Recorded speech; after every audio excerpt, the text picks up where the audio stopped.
April 4. A total blackout.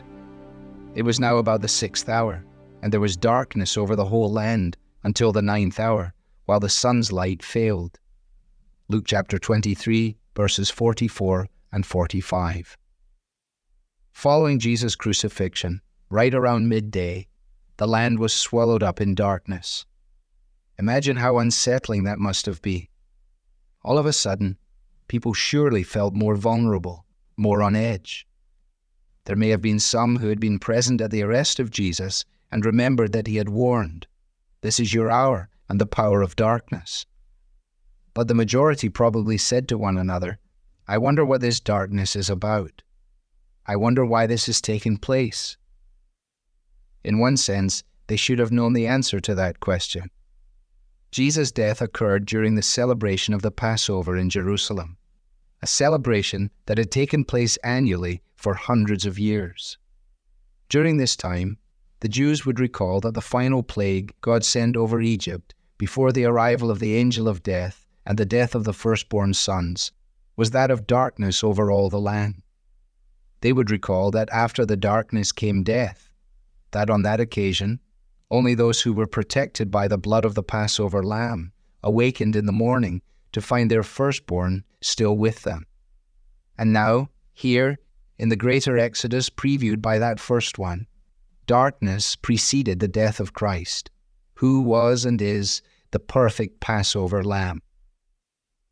It is as sin-bearer, as the perfect, spotless lamb, that Jesus entered into the presence of the sinless God.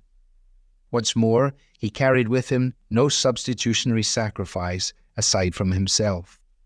Prior to this moment in history, to enter the holy place of God's presence in the temple in Jerusalem, the high priest had to make a sacrifice for his own sin, and then make sacrifice for the sins of those whom he represented.